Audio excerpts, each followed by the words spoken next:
Welcome back, Mr. Goodberry. The First Star Logistics studio is fully equipped and ready to record.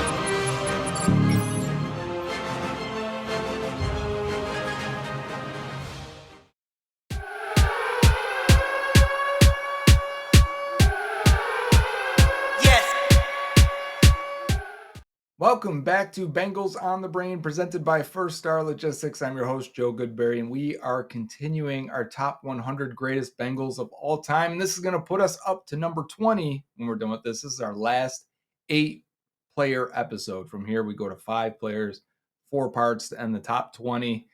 And we've got 2 receivers. We've got 2 defensive ends here. We've got 2 offensive linemen.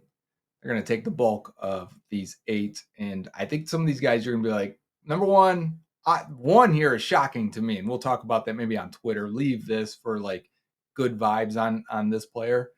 Shocking that he ranked this high.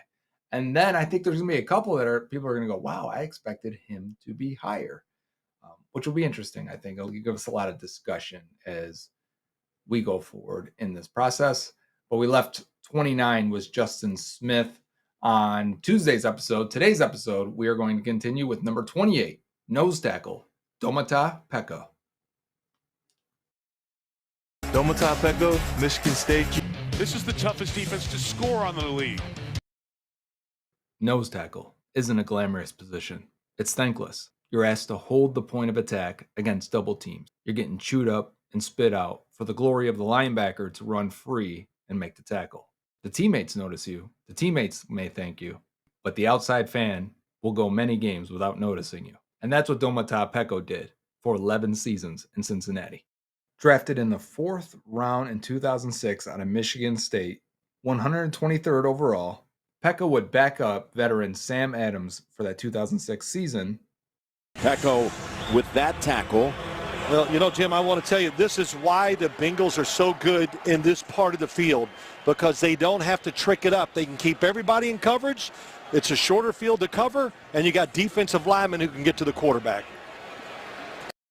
Out of Delaware is the new center. I told you I'd tell you that. A little bit late. My apologies there. There's Anthony Allen with no gain on the play, and you can see Peko and others drive him backwards. So they stay at the 22, where it'll be second down. I love this Bengals defensive line. And Peko's been a long-time starter, 7 years out of Michigan State, playing here in Cincinnati.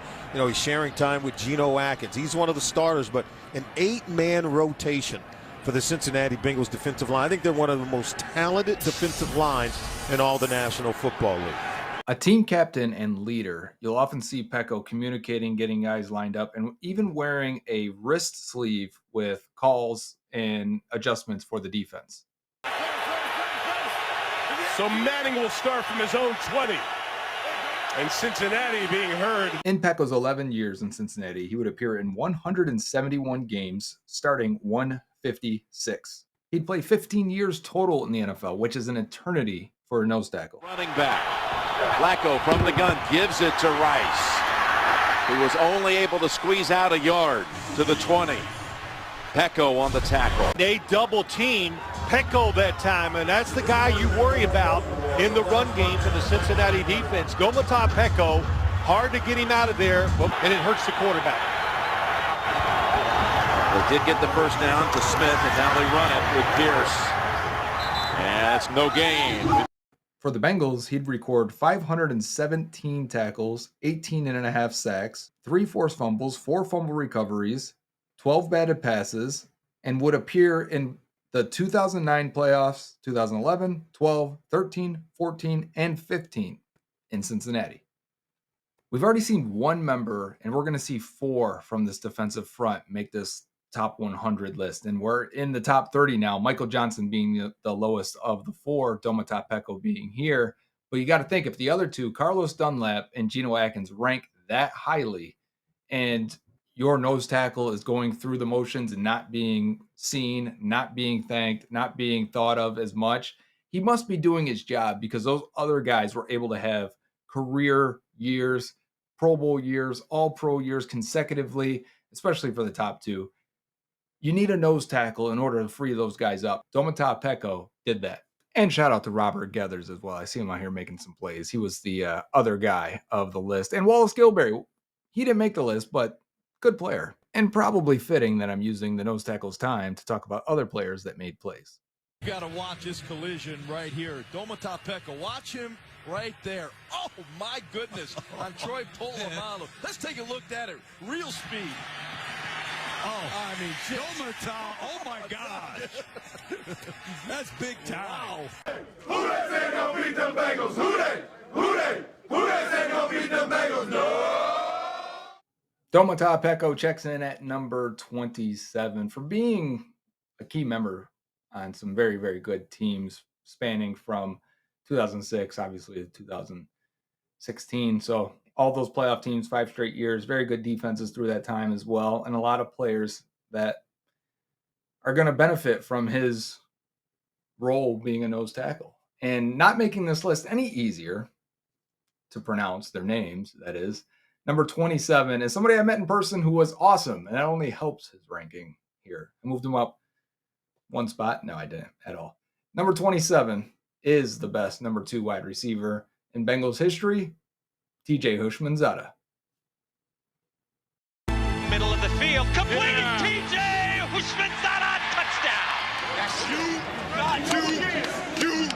Hey, ready to go again. If y'all do this, we can't be beat. Old changes the play.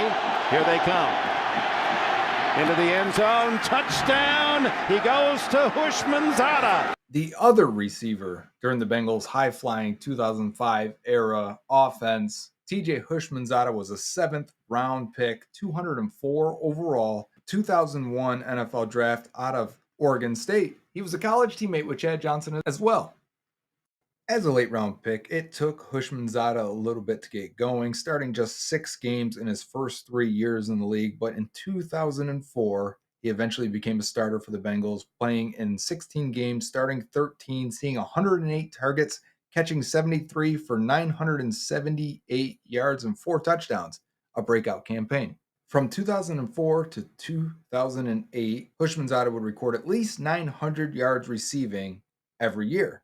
For 3 straight years, he'd catch at least 90 balls from 2006 to 2008. In 2007, he'd make the Pro Bowl, seeing 169 targets, catching 112, which led the league, for 1,143 yards and 12 scores. All of those numbers in 2007 would be career highs for TJ Houshmandzadeh.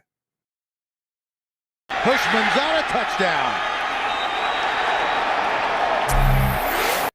In all, Houshmandzadeh would spend 8 years in Cincinnati, appearing in 105 games and starting 74.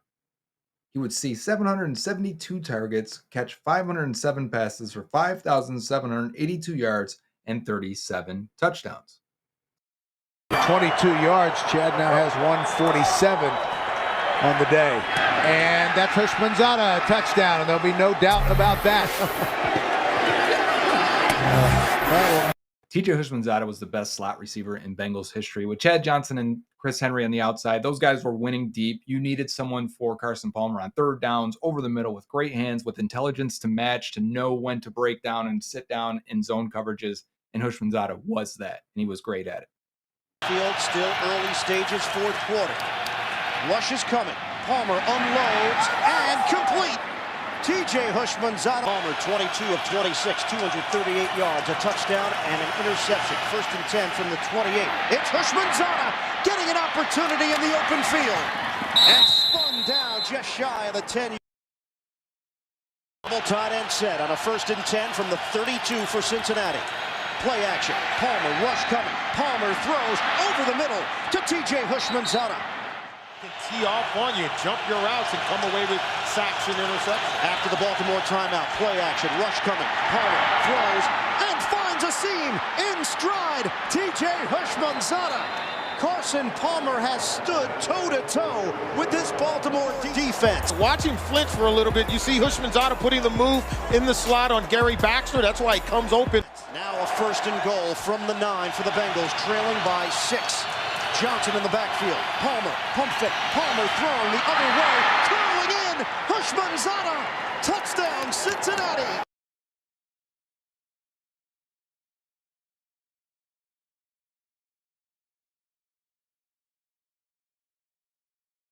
Comes free, providing pressure on Carson Palmer. Clock is rolling out of the shotgun. Palmer throwing on the run and complete. He's got Houshmandzadeh into Baltimore territory. Carson Palmer with a very quick move, and he's going on top for Houshmandzadeh. He's got it for a touchdown. Oh my!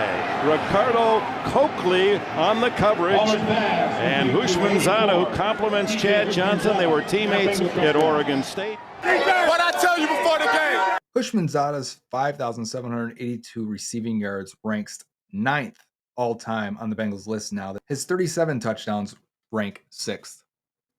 5 of today's 8 players spent 10 years or more in Cincinnati, and the next guy is no different, spending 12 with the Bengals. That's a new high for his first skill position, non-special teamers, right? So we're talking about a guy who has a lasting impact, not just on the field, but in the record books. Coming in at number 26 overall is defensive end Eddie Edwards. Second-year defensive tackle Eddie Edwards, number 73, is built like a freight train.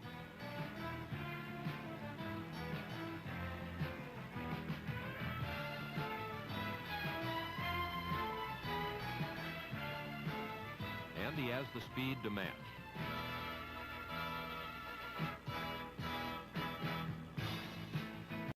Eddie Edwards is your Cincinnati Bengals career sack total leader with 84.5 career sacks. Spending 12 years with the Bengals, he was drafted in the first round, 3rd overall in the 1977 draft out of Miami.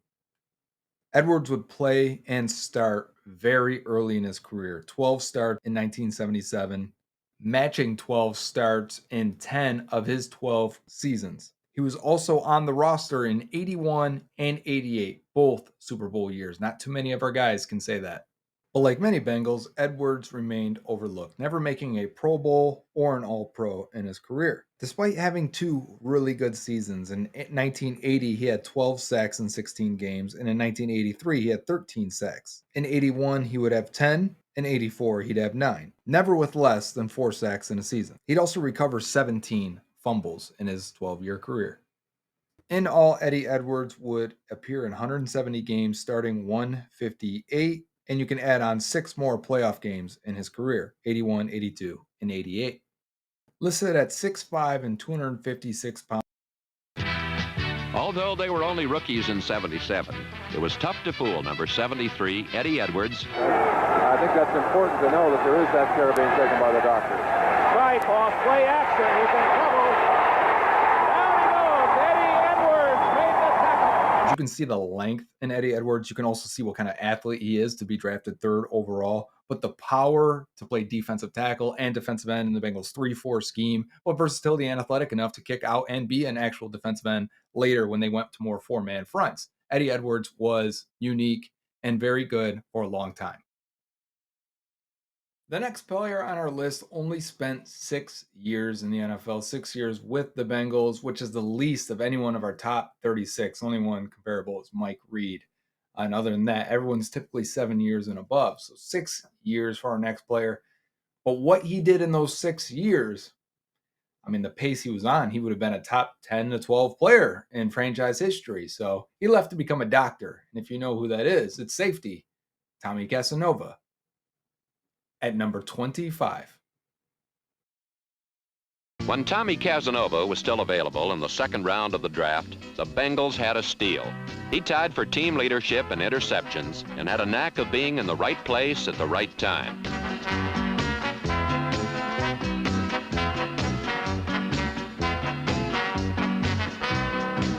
Casanova and number 1 pick Sherman White gave the Bengals 2 defensive starters out of the '72 draft. Tom Casanova, a rapidly emerging star in the Cincinnati secondary.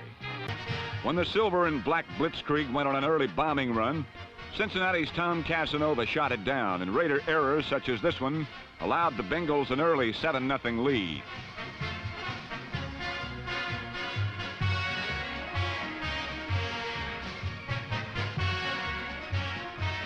Tommy Casanova was a 2nd round pick, 29th overall, so top of the 2nd round, in 1972 out of LSU. Casanova would start right away in 72 and would record 5 interceptions as a rookie, coming in second for Defensive Rookie of the Year.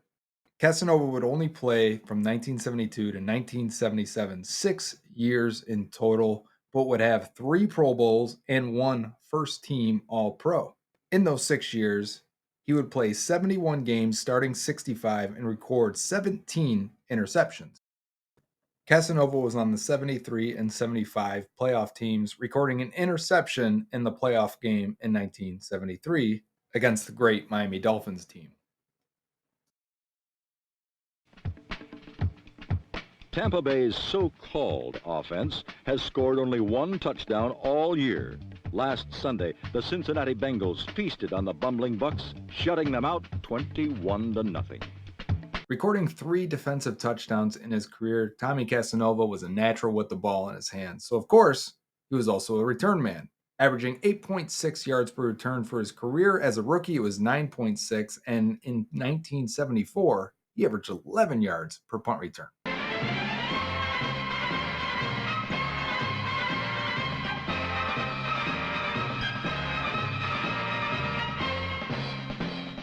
The combination of Tommy Casanova and Lamar Parrish, both as punt returners on the same team, gave the Bengals 2 top 5 return men in the league. From a scintillating punt return by number 37, Tommy Casanova. This led to a field goal and a 10-0 lead. You are about to witness magnificence.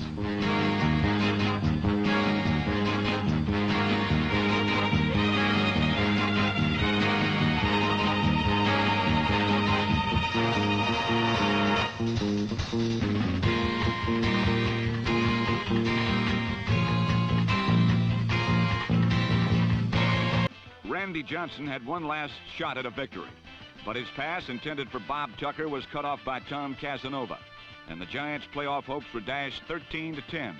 At 7-5, the Bengals were still alive and hoping.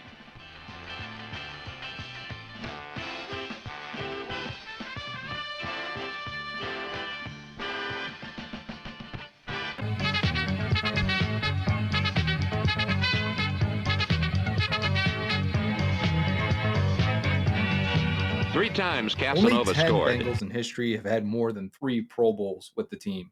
So Tommy Casanova having 3 of them in 6 seasons is pretty crazy. And maybe as a glimpse for how Tommy Casanova's career could have gone had he have continued on. But I'm sure, he probably impacted more people as a doctor and was a very successful doctor. He's in the NCAA Hall of Fame, so he's had a career either path he would have chosen. No less impressive was the play of Cincinnati's Tommy Casanova, number 37, as the Bengals forged dramatically to a 17-7 lead.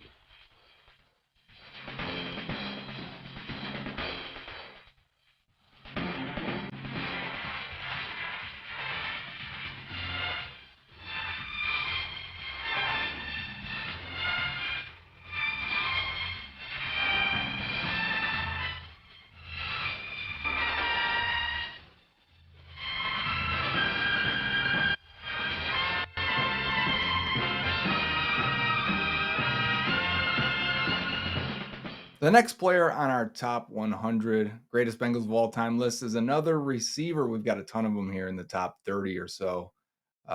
As of course, it's Bengals. They've always drafted a receiver, always drafted them very highly, and they usually pan out pretty well. This next guy was Rookie of the Year, and one of the most fun, one of the most probably just naturally gifted receivers they've ever had. And we're talking about a franchise that's had a lot, obviously, but maybe isn't higher on this list because of his character and because of the way he acted at times and the way he left Cincinnati. And, this probably should have been a guy that would be in the Ring of Honor, but he brought some fun to those 90s teams that didn't have a lot of fun until it was Jeff Blake, Darnay Scott, and our next guy, Carl Pickens, at number 24. Blake's favorite target was Carl Pickens. The AFC's #1 receiver earned a second straight trip to the Pro Bowl. He also shattered more team records with 3 consecutive 1,000-yard seasons and a new benchmark for receptions. That's history. Carl Pickens, the first ever Bengal with 100 catches in a season. 4th and 23.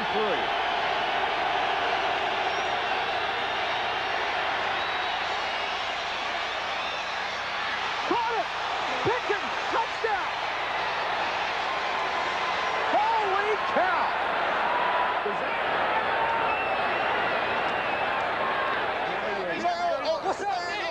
Holy cow, what a finish on 4th and 23. Carl Pickens makes his second catch of the night. Had to put it in the end zone. Unbelievable. Right part of your screen. 3 receivers up to the left. Right part. Boomer looks there, and he just throws it up. Says, Carl, you got to make a play. Great coverage, except Pickens can jump higher than Stinson. Pickens at 6'2", Stinson at 5'9". I mean, they're standing there toe-to-toe.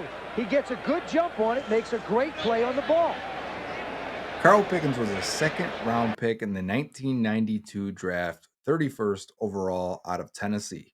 Wearing number 80 that rookie year, Pickens would play in 16 games, starting 10. He would catch 26 passes for 326 yards and 1 touchdown. Yes, that was good enough for 1992 AP Offensive Rookie of the Year. It wouldn't be until 1994 that Pickens really showed what he can do, his upside. His first 2 years were good. They had flashes. He would, you needed a play. He would be a jump ball receiver. But it was in 94 where he saw 132 targets, catching 71 for 1,127 and 11 touchdowns. But 94 was just a glimpse. In 1995 and beyond, he would wear number 81. And in 95, he would see 168 targets, catching 99 balls for 1,234 yards and 17 touchdowns. And he would best that in 96, both Pro Bowl years, seeing 174 targets, catching 100 for 1,180 yards and 12 touchdowns. Playing and starting in all 32 games in those 2 seasons. With all eyes focused on number 8, Blake found that the hot hands this day belong to Carl Pickens. 3rd and 7 now for Blake, who's back to throw. Looking and throwing into the end zone for Pickens. Touchdown, Cincinnati! What a throw! Now he's got time. Now he throws downfield. He wants Pickens, who's caught up, and he makes the catch. He's in the end zone. Touchdown, Cincinnati! Unbelievable! Going for the hat trick, number 80 would not be denied. Cincinnati, Blake, quick drop, looks, fires for Pickens. 10-yard line, 5, flies to the goal line, he goes in. Oh my God! Touchdown, Cincinnati! Unbelievable! Carl Pickens is having a career day here in Riverfront Stadium this afternoon. Amazing effort! With the score tied late in the 4th, the game plan called for what else? Blake to Pickens, on the fly, one more time. Carl Pickens responded, tying the club record with 12 catches for 103 yards while setting up the offense to even the score. In all, Carl Pickens would play in Cincinnati for 8 seasons, appearing in 120 games with 111 starts, seeing 985 targets, catching 530 for 6,887 yards and 13 scores. But Pickens was also a pretty good return man, with 37 punt returns for 307 yards and a score his rookie year, 1992, which also contributed to his Rookie of the Year award. Known for having a bit of an attitude, Pickens used that for good and bad, I would say. When he needed a play, when the Bengals needed a play and they threw it up and he was sometimes covered, it didn't matter. I'll be cool. He might just slam the ball down. They got a first down. What's this? He's lofting the ball to Pickens. He's got the ball. He's fouled, and he steps in for a touchdown. Penalty marker down, but it looked to us like Pickens was fouled. You talk about cool. He caught the ball, then strided in. From one end of the spectrum to the next here with 24 and 23 on this list, Carl Pickens, not known for being the greatest guy, number 23, is one of the greatest guys in Bengals history, and I can say that from personal experience. It's not so much what he did as a player, and we'll go over that part. What gets Dave Lapham so high on this list is everything he's done as he approaches 50 years with the Bengals organization. He is probably if not Anthony Munoz, probably the most recognizable face. It might be Dave Lapham right next to him. And coming in at number 23, I've already said it, is offensive guard, Dave Lapham. The left guard, number 62, Dave Lapham.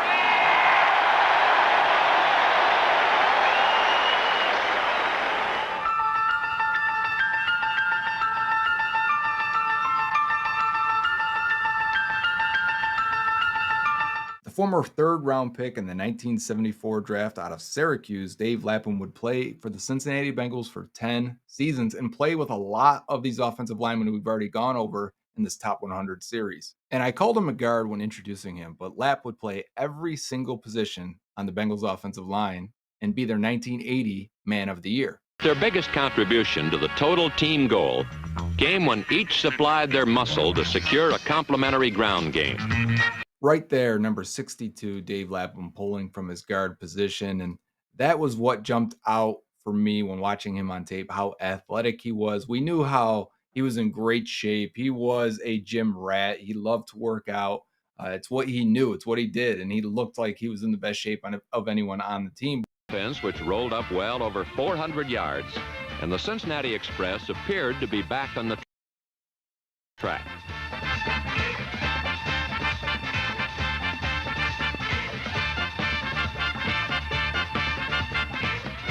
Ken Anderson completed 15 of 20, including a scoring pass to Isaac Curtis. But he could also get nasty in the run game, get lower than these defensive tackles, get underneath them, especially in short yardage situations, and make space. Tony Davis scored the game winner as the Bengals defeated the Packers 17-7 and prepared to move on to Pittsburgh for a Monday night encounter in a stadium where strange things always seem to happen. Although they outgained the Steelers by a wide margin, the Bengals again came up on the short end of the scoreboard.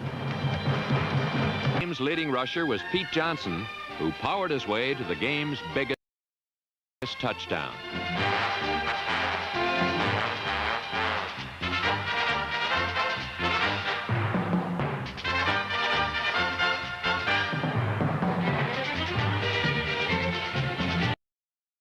Booby Clark, who refused to be stopped by anyone. Only other Bengal to catch a pass was rookie tight end Jim Corbett, who caught two, one of them a touchdown, as the Bengals finally pulled themselves above 500 for the season.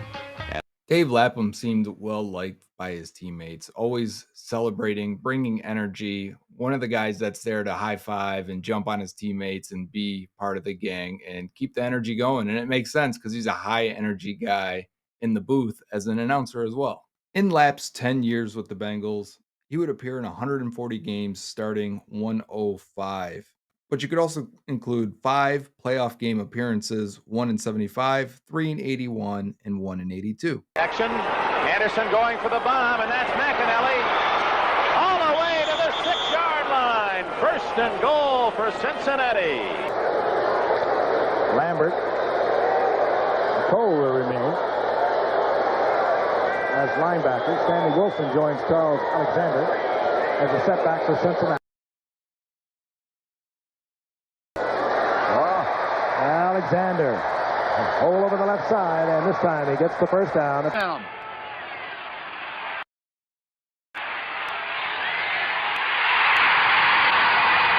I think the second factor is I've got a lot of great people playing around me. A great offensive line and an outstanding group of receivers, headed by Isaac Curtis, number 85, the Bengals' all-time leading receiver. An athlete, even in his final games with the Bengals, Lapham was always a powerful run blocker, a scrappy pass protector that could move laterally, and even when it looked like he may be getting beat, he would find a way to get underneath and stave off that lineman from getting to his quarterback and hitting Kenny Anderson. So doing just enough, but being a plus athlete was an asset on this offensive line. And one thing I noticed in pass pro, it didn't seem like stunts and twists really affected him, right? He played with good technique, good balance, good hand usage, could pass guys off with his center or his tackle. And this is a guy that got accepted into Harvard. So he's very smart, and you can see him using that on the field. 4 filling in for Doug English, 2nd and 9. Ryder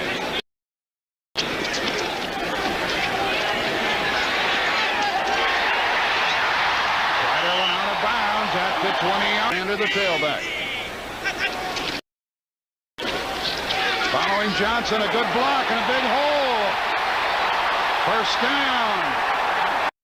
After Lapham's retirement in 1986, he became an analyst and radio broadcaster for the Cincinnati Bengals. 9 yards of real estate will determine this playoff game. 4th down and goal from the 9. 17 seconds to go. The play clock at 3. Shotgun snap. Carr throws into traffic. Intercepted. Jermaine Pratt has the football. Coffin nails. Bam, bam, bam. How about that? This episode of In the Trenches with Dave Lapham brought to you by First Star Logistics. We're talking Freezer Bowl. In the Bengals locker room with offensive lineman Trey Hopkins. And Trey, you've had an opportunity to show you. The Bengals are inducting 4 members into the Ring of Honor. No brainers, every single one of them. Quite a while. What was that day like for you? Were you in a different zone? Well, you know, you get in those periods, Dave, where, you know, every receiver looks wide open and the whole. Talking to Dave Lapham, former Bengal offensive lineman, played in a Super Bowl and has been with the Bengals radio network for over 30 years. I want to play a couple of clips here. How do you feel about listening to yourself when you listen to these highlights? Hi again, everybody. I'm Dan Horde. He is Dave Lapham. It's time for Lap's Look, presented by Microsoft. This is where we use his telestrating skills to take a closer look at the Bengals' upcoming opponent, in this case, the Buffalo Bills. Excited that Big Willie Anderson took the time to join us on our First Star Logistics In the Trenches video cast with Dave Lapham. Willie talked about how big he was. Approaching 40 years as a broadcaster, Dave Lapham's brought the energy and the passion of a Bengals fan. Dave Lapham, not just a player, but broadcaster, representative, ambassador, face of the Bengals. And I think it's the energy he brings in the booth, the noises, you know, while Dan Horde's calling the play and AJ Green's busting down the sideline and you hear Lapp in the background, come on, go AJ, go. And you know, it's just the feeling you have as a fan represented in broadcast form. And I think that's why he's so endearing to so many. And, you know, he's approaching 50 years with the team, and that's just awesome. That's to be able to do that. Not many guys, not just on this team, obviously that doesn't happen, but around the league can say they've been part of one team for 50 years. Absolutely crazy. And that's why he's on this list at number 23. Eventually we'll be in the Ring of Honor, I think. Maybe as a player, but like I think the whole package. I wouldn't just want to say what he's done as a broadcaster, and I wouldn't want to just say what he did as a player. Like to me, that's why he's the guy I wanted to say. All right, we need a legacy score for these guys because you need to know what these people mean to the franchise and to the fan base long after their playing career has finished. And in Dave Lapham's case, he has meant a lot to Bengals fans. We got another offensive lineman at number 22. It's the first offensive lineman they've ever drafted, the first Bengals pick ever. It's center Bob Johnson. The Bengals have always depended upon a solid offensive line, beginning with the original Bengal, center Bob Johnson, number 54. The line centered by Bob Johnson was manned by rookies and veterans alike. Number 54 there was the first pick the Bengals ever made in 1968 in the first round, second overall out of Tennessee. Johnson would spend his entire NFL career with the Cincinnati Bengals from 1968 to 1979. In 68, he was an AFL All-Star, the equivalent of a Pro Bowler. In his 12 years in Cincinnati, Bob Johnson would play in 154 games, starting 136. He would also be a part of 3 playoff teams, the 1970, the 73, and the 75. And veterans like number 30, Jess Phillips, were running with the speed and vitality of rookies.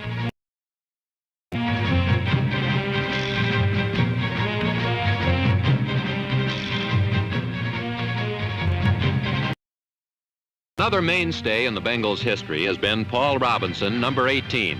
And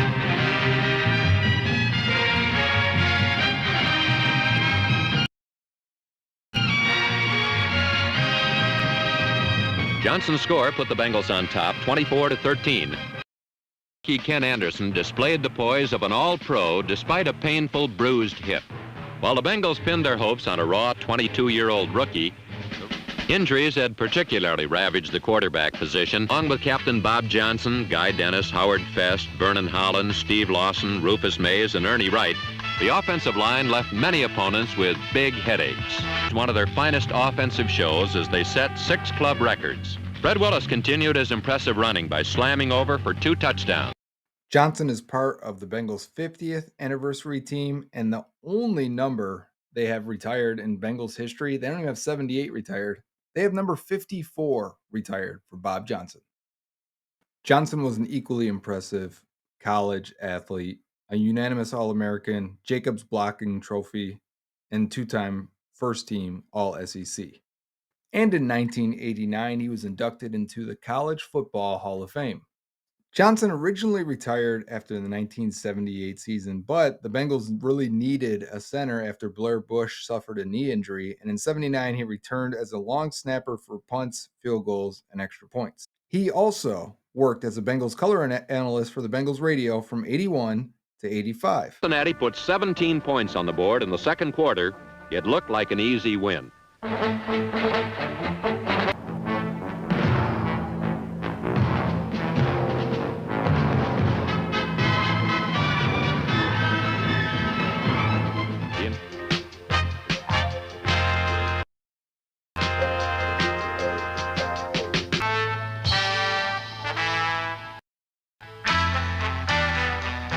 With Richie Bram coming in at 33 on this list, this leaves Bob Johnson as the number 1 center in Bengals history. And sure, some other guys have played it, and like we can look at some of these guards and say, they could probably play it in a pinch.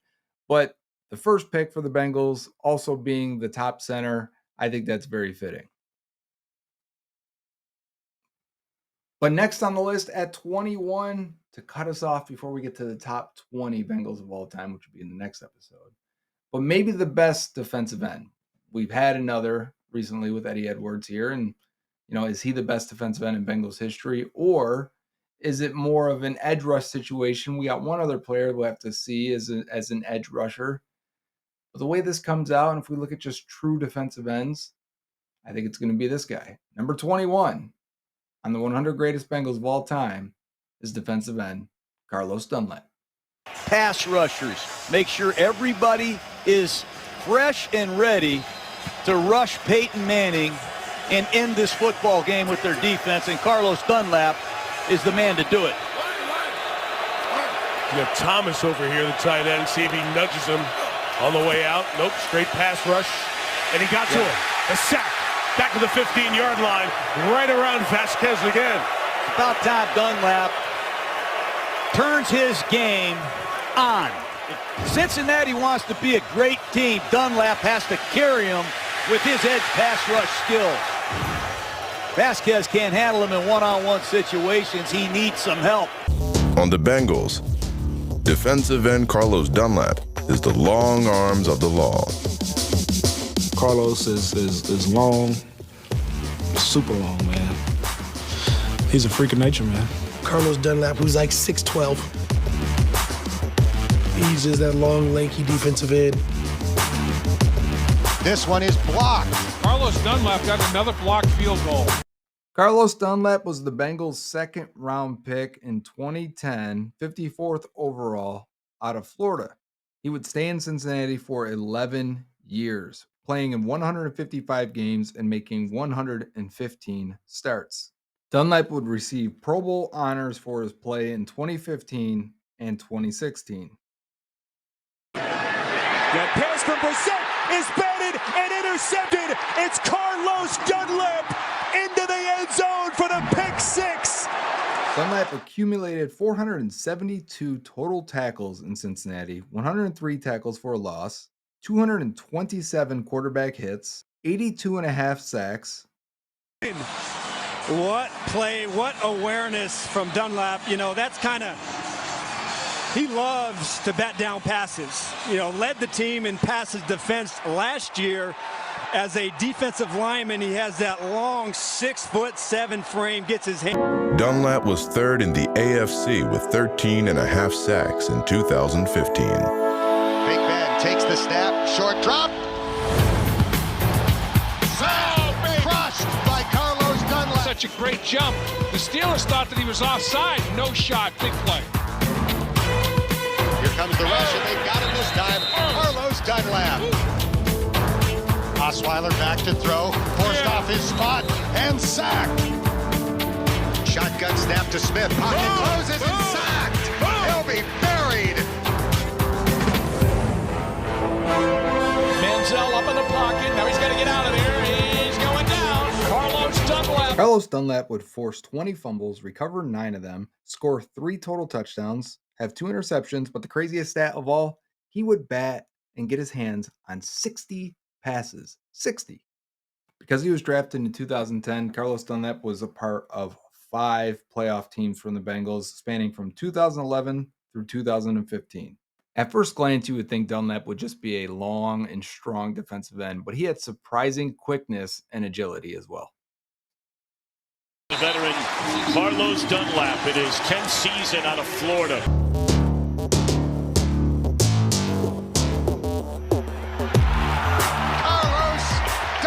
Carlos Dunlap just got his 3rd quarterback sack of the day. Under pressure, and he will be sacked. Ripped down by Carlos Dunlap.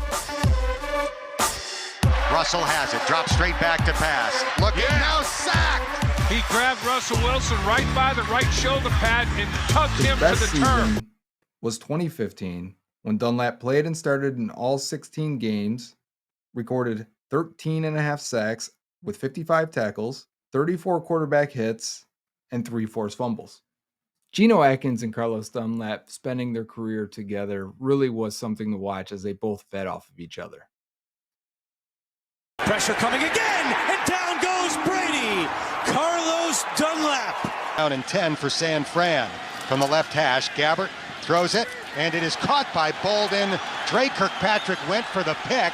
Carlos Dunlap comes away with the ball. He's running back to the 15 and runs it down to the 11-yard line. How about that, Carlos Dunlap? Looks like he peeled the ball away from Anquan Bolden. Star on the forehead for Carlos Dunlap. That is his 12th career forced fumble. 5 defensive backs, 3rd and 7 for Taylor. Intercepted with the ball. Dunlap, touchdown, Bengals.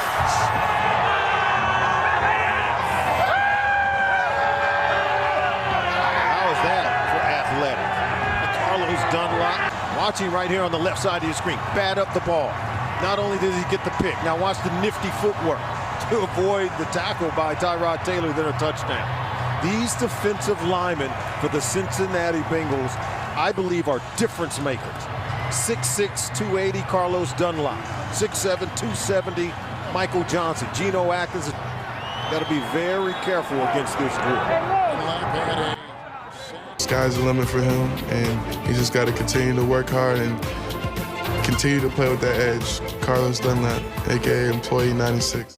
Dunlap ultimately wouldn't continue to play with that edge and forced his way out of Cincinnati in 2020, being traded for a late-round pick to the Seattle Seahawks, and then eventually signing with the Chiefs, where he would win a ring. He's also opened up restaurants in the Cincinnati area and has spoken highly of the Bengals since then. So I don't know how much bad blood is still there. Maybe we need a few more years, but Carlos Dunlap was a great player for the Bengals. I feel like we've got a lot of guys on this list that left on bad terms. And do we just deal with it and say that's what it is? It is what it is. I mean, it's how careers end sometimes. Sometimes it just doesn't work out eventually. But after 11 years, 10, 12 years for some of these guys, you had a long, nice, productive career, and we enjoyed watching you. So, and my perspective is it is what it is. And maybe some of it is organization. Maybe some of it is the player. Maybe sometimes you're just together for too long. Doesn't this diminish or put a stain on anything that I, view of these players? Maybe a little bit of, you shouldn't go out that way. It shouldn't end that way. You shouldn't do some of the things you do to force a trade and get out. But on the other hand, the good times were really, really good. So This has been Bengals on the Brain, presented by First Star Logistics. I'm your host, Joe Goodberry. We got the top 20 coming, and I'm excited for it. So next week, make sure you join in on that to see who the top 20 greatest players in Bengals history are. And until then, Who Dey? Dave Lapham here, and every day I am grateful for my experience to have played professional football. As a player, I realize self-motivation, leadership, and appreciating your teammates are key. At First Star Logistics, you can use those same attributes to create the life you want for you and your family. Build your future by working hard like I did. You'll see results both on and off the field. Call First Star Logistics today and be part of our winning team. Opportunity knocking.